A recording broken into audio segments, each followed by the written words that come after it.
Uma mulher, o marido e 2 filhos, irmãos dela, foram acusados formalmente nesta quinta-feira, dia 12 de janeiro, pela morte do casal assassinado em setembro de 2015 na zona rural de Cristais. Vanderleia Ricardi, de 37 anos, Tiago Ricardi, de 33, José Mira Júnior, de 36 e Luciano Francisco Rodrigues, de 39 anos, marido da acusada, foram apresentados pela Polícia Civil de Campo Belo, que conduz as investigações sobre o crime, como suspeitos de terem matado o casal Adilson Moreira Neves, de 37 anos, e Priscila Alves Girardelli, de 24. Em depoimento à imprensa, Vanderleia negou o crime. Eu acho que não foi por causa disso, não. Foi por quê, então? Eu não sei, eu nem sei onde eles moraram. Você tinha algum relacionamento com a vítima, com a Adilson? Eu não vou mentir, sim, tinha. Você teve algum desentendimento com a Priscila? Não, em momento nenhum, ela só simplesmente me deu um tapa, através do tapa que eles veem falar que eu matei ela, só que vamos ver se, né? Vamos ver o que acontece. Vocês brigaram na rua? Ela te deu um tapa na rua? Como que foi? Ela só me deu um tapa, eles estão falando que foi um tapa breve. Eu fiz nada. Vocês trabalhavam juntas? Não. Como você conheceu a Priscila? Mas era vizinha de frente. E o Adilson, como você o conheceu? Também, vizinha de frente. Você nunca perseguiu a Priscila? Momento algum. Nem o Adilson? Momento algum. Em relação a essa acusação de que você teria, junto com os outros 3, cometido o crime e matado os 2? Nós estamos aqui e vamos ver o que dá, né? Eu já tá preso, então vamos ver o que dá essa acusação. Você participou do crime? Eu nem sei quem foi que matou, não sei quem matou. Eu não pedi, não era isso, eu nunca desejei isso nem pra ele nem pra ela. Acho que não, foi de uma maneira totalmente cruel demais. Eu não desejei, nunca passou isso pela minha cabeça. Mas acusar é fácil. Você é inocente, então? Eu sou inocente. Pensa Luiz Damiano, como Jesus tudo vê, Deus tudo sabe aonde eu estava. Tem meus filhos. Você estava com seu marido no dia do crime? Sim, estava com meu filho. Não, meus irmãos moram comigo. Cada um tem a casa deles. Você estava onde no dia do crime?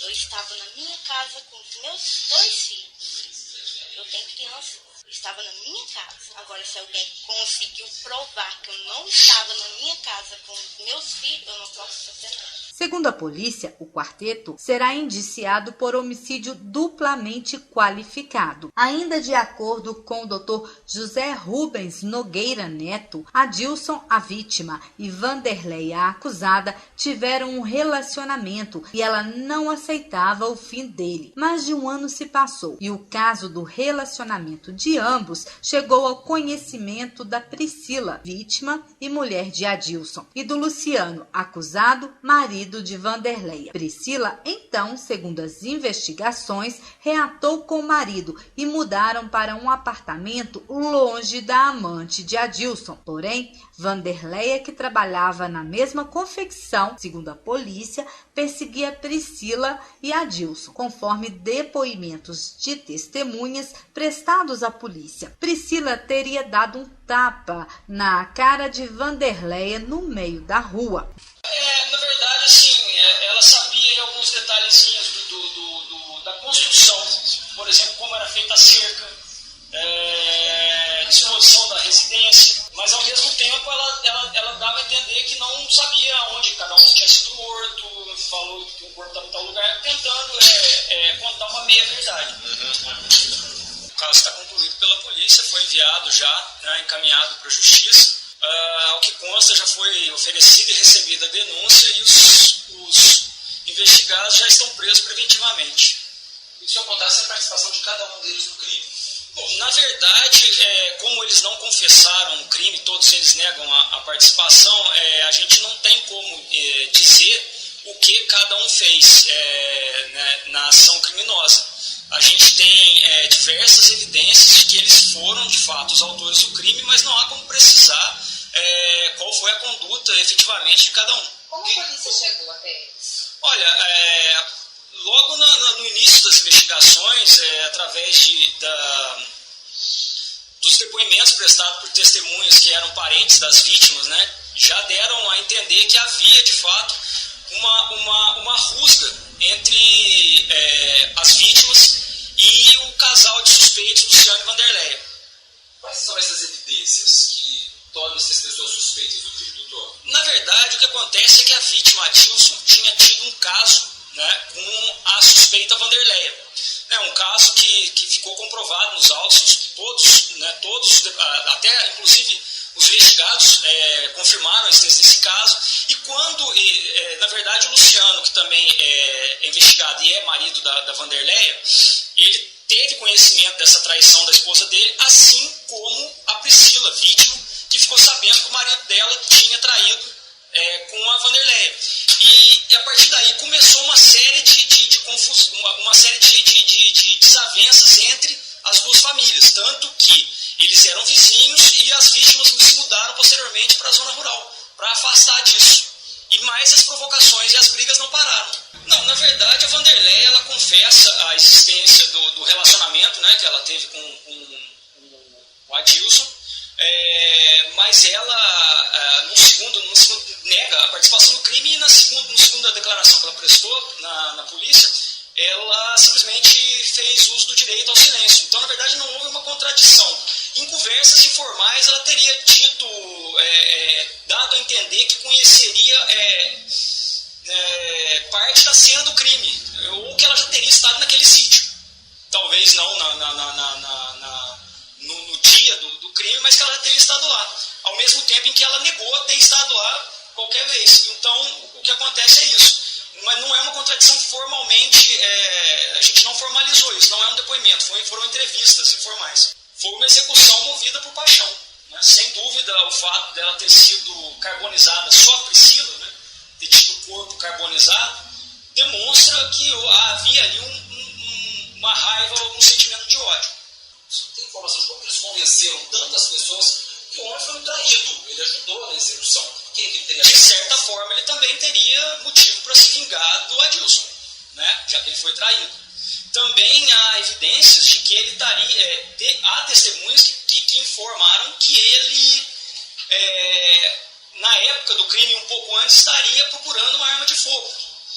Além disso, logo depois que ele tomou conhecimento da traição, ele chegou a ir atrás da vítima Adilson, no próprio sítio, junto dos dois irmãos da Vanderleia, que são os dois investigados, o Thiago e o Juninho. Então, há, de fato, elementos que permitam concluir que ele participou disso, até também porque a Vanderleia afirma que no momento do crime estava junto com o Luciano, em casa. Cerca de uma semana antes do homicídio,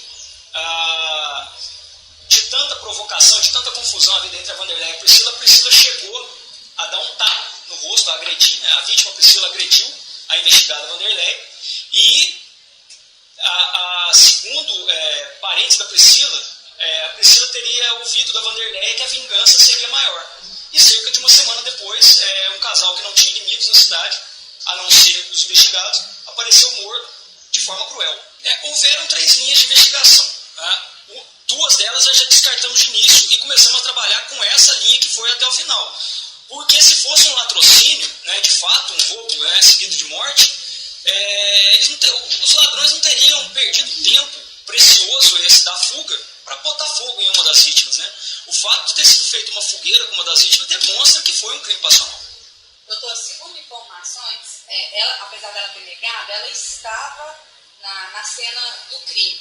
O fato de terem colocado fogo na vítima, na Priscila, será que foi vingança por causa desse relacionamento mesmo? Foi ideia articulada pela Vanderleia, ou vocês não têm essa informação? É a única explicação plausível no nosso entendimento, não tem outra. Doutor, sobre a questão das armas, pelo que o senhor disse a gente agora há pouco, foram 3 tiros, e que a Vanderleia, que a Priscila foi carbonizada. Então, vocês encontraram arma de fogo?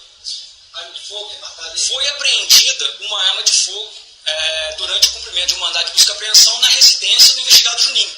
Uma arma do mesmo calibre de um dos projetis encontrados no corpo do Adilson. mas infelizmente a perícia deu inconclusiva, né? Não atestou nem que sim nem que não. Não foi possível aferir se aquele projetil foi efetivamente propelido pela arma de fogo apreendida na casa do Juninho. Que tipo de relacionamento era? Pelo que as testemunhas contam, né, é muito complicado precisar um tempo, mas pelo que deu a entender, durou cerca de 6 meses, sendo que acho que nos 2 primeiros meses foi uma coisa mais intensa, mais intervalada, e depois parece que os encontros se tornaram mais escassos, né, foi diminuindo. Foi quando a Priscila acabou perdoando. Sim, a Priscila chegou a morar com a mãe dela em Boa Esperança e depois acabou retornando para morar com o marido, né, reatar a situação. Foi quando começaram também as provocações por parte da Vanderlei, que não aceitava, né, que a Priscila continuasse com o marido dela. Sim, na verdade, o Juninho era comumente visto com um terço no pescoço, né, e há testemunhas, e um terço igualzinho que ele usava foi encontrado na porteira do sítio, né, sem nenhum sinal de estar deteriorado, de tempo que ele estava ali, por um investigador, por um funcionário da prefeitura que na verdade presta serviço na delegacia de Cristais, e esse próprio funcionário teria visto o Juninho com esse terço na delegacia dias antes. O que a Vanderlei chegou a comentar fora de depoimento que leva o senhor a entender que ela conhecia o local ou poderia estar lá no dia do crime? Na verdade, ela sabia como era a cerca, né, cercava a propriedade, e a disposição da casa, que são 2 casas conjugadas. Na verdade, assim, o quarto e a sala ficam separados por um corredor já do lado de fora da residência e do outro lado da cozinha, como se fossem duas construções separadas. Bom, a investigação concluiu que houve uma resistência do casal durante o dia do crime. Como é que foi a dinâmica? Eles foram mortos dentro de casa? A Priscila, que parece, encontrou 15% do corpo. Não dá para saber como aconteceu da Priscila, mas existe um rastro de sangue por onde ela talvez tivesse tentado fugir. Esse sangue foi colhido à amostra, foi comparado com um dos investigados, deu negativo. Nenhum deles, né, essas amostras não foram compatíveis com o sangue dos investigados, mas provavelmente da Priscila. Já o Adilson teria ferimento nas mãos, né? Provavelmente ele estava tentando segurar a porta com alguém de fora tentando entrar, e os tiros foram disparados de fora da casa. O Adilson morreu primeiro? A polícia não dá para saber. Doutor, o crime foi em setembro de 2014, né? 15. Por que essa demora na conclusão do inquérito? Porque eram muita gente para ouvir, né? Muita gente para colher depoimento e muita perícia para ser feita, né? A própria perícia de constatação da identidade do corpo carbonizado foi uma coisa que demorou um pouco. Foi um trabalho técnico-científico muito complicado, né? Diante de todas as evidências, exames de DNA. Então isso acabou fazendo que a duração do inquérito durasse um pouco mais do que a gente desejava, né? Essas pessoas estão sendo indiciadas por qual crime? Eles foram indiciados por homicídio duplamente qualificado e destruição de cadáver, dispensada na ponte de Boa Esperança, né, dentro do rio. Tinha sido queimada e jogada lá. Para tentar ocultar a prova. Sim, eles levaram a motocicleta, assim como cartões bancários da vítima Adilson e o celular dela, na intenção de forjar um crime de latrocínio. Mas o telefone nunca mais foi utilizado, o cartão de crédito nunca foi utilizado e a moto simplesmente desapareceu. Então é óbvio que não se trata de um latrocínio. O doutor falou que a Priscila, a Vanderlei, já tinha desavenças sempre. Como é que aconteciam essas desavenças? Ela brigava porque a Vanderlei, porque a Priscila voltou? Sim, então, existem testemunhas que prestaram diversos depoimentos, né, afirmando que a Vanderlei ligava constantemente para a Priscila. Trote de telefone, sabe? Às vezes ofendendo, às vezes ficando em silêncio, de forma a desestabilizar emocionalmente a Priscila. O Juninho, né, o José Mira Júnior, ele tinha passagem, se não me engano, por porte de droga, e acho que até arma de fogo também já tinha, mas os demais não eram criminosos contumazes. O advogado dos acusados disse que ainda é cedo para um julgamento. Ele acredita na inocência dos clientes. Kelly Cristina para o diário campobelo.com.